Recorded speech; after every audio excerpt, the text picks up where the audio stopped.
so at the end, I had the three sort of like it was three. I had like 10 divisions, right? So instead of just saying, okay, you're a division champ, here's a T-shirt, here's a a signed stick, and whatever it is that they sent me, what I decided to do is I took the 10 champs and I put them in a championship series at the end, and I did the stats on my own. You like did? I did. I counted up the stats every day on my own, so it worked out. And you're still married? Yeah, it was insane, dude. I'm telling you, I was up till 4 a.m. doing this stuff every night, and it was just trying to build up the audience and do these type of things, and it was just in my head of what I needed to do. It was insane. Now let me ask you this: to look back on it, were your kids born at that time? Were they babies or? Yeah. So I had like young kids. I'd have them in like the bassinet next to me and stuff, or they put them down. You know what though, Paulie? To be honest, it's easier when they're younger because they sleep all the time. They took naps, and I was able to do it, or that kind of thing. Now that they're older, I would never be able to do it because I'm taking them to sports and I got to run around with them. So it was actually easier then than it is now. But it was insane. It was all again beyond the blog because I felt like I was trying to build it into something, where I could bring in money and maybe second income, that kind of thing. So I knew I had to do this stuff because I was doing it on my own. I wasn't part of like a blog network, like SB Nation or whatever it is that you have. A built-in audience coming in. Did you ever get offers from anybody to join any of those big? No, I joined Blogwin, which was like this real small. The only other big time blog that they had in all their sports was Penn's blog, the Penguins blog, which was huge, and then my blog. And I brought in some people too because again, I was so overwhelmed. I kept bringing people in to help me out, and it was just for me, I was just like felt like I needed to do it on my own.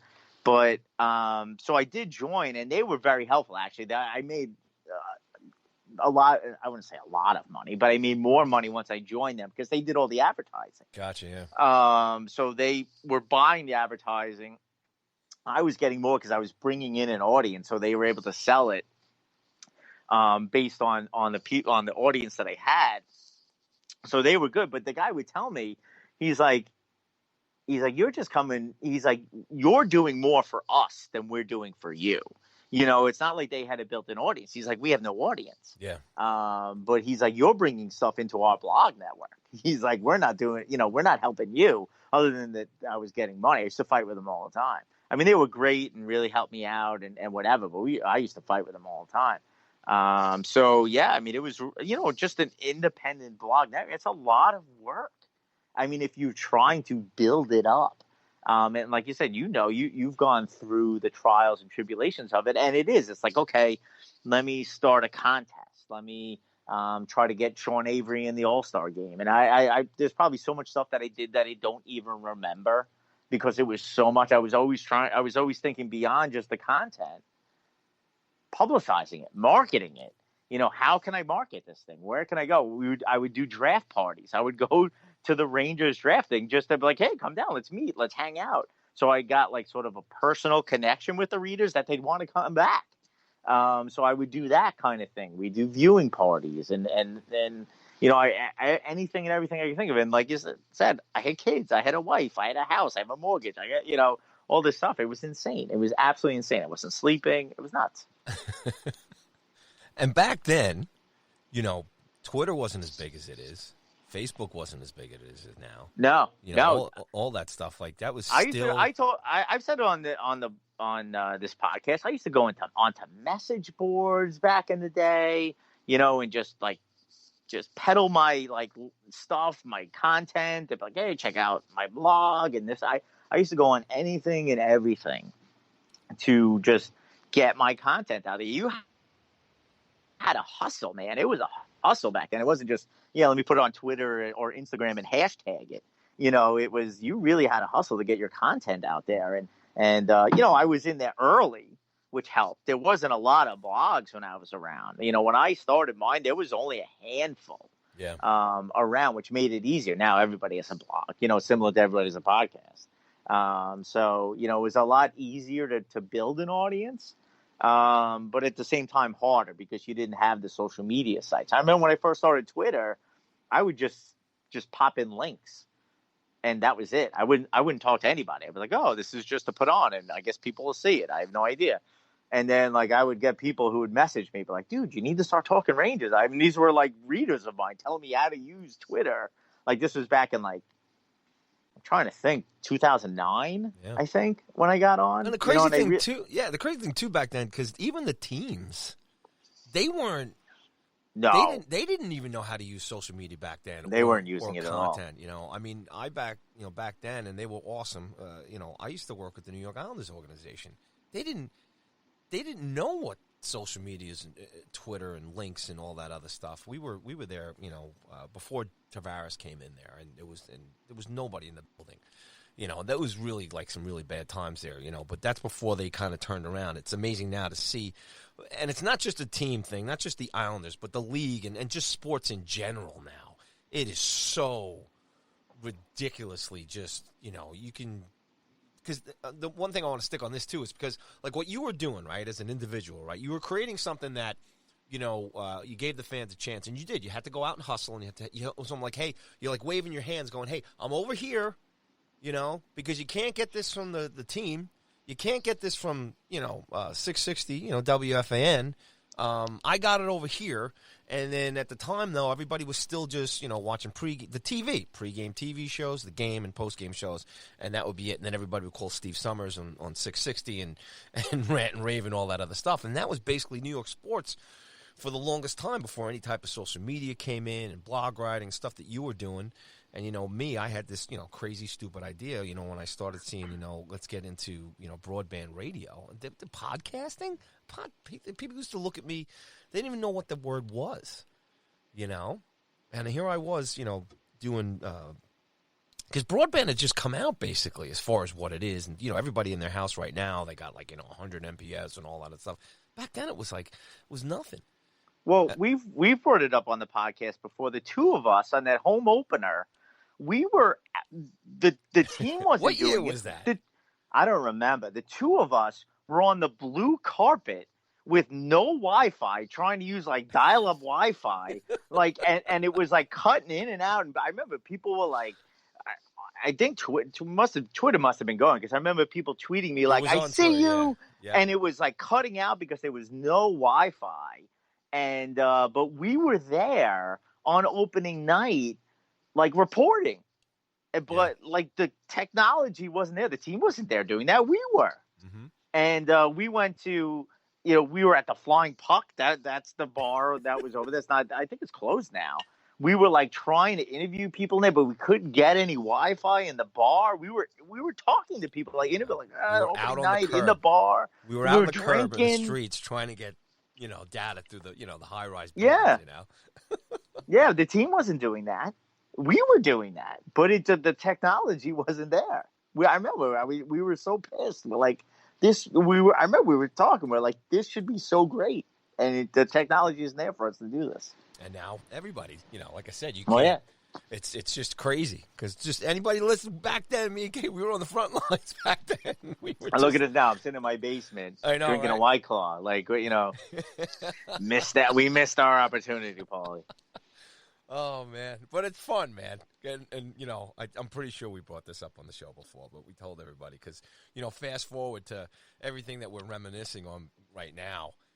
You know, back when we were doing stuff, and you know, we had you on the show. You were like the go-to Ranger guy we had to have on the show, and me and you did a show at Mulcahy's and you know, the lobby at the Coliseum at the Marriott, and like I said, we went to the city. And we used to do shows at a place called the Windfall and Third and Long with our buddy Curtis and stuff, and we used to do all that on location, like those viewing parties and stuff, and we had to get broadband lines, because back then, if you used Wi-Fi, because everybody was using it back then, and because of the broadband, it wasn't that advanced.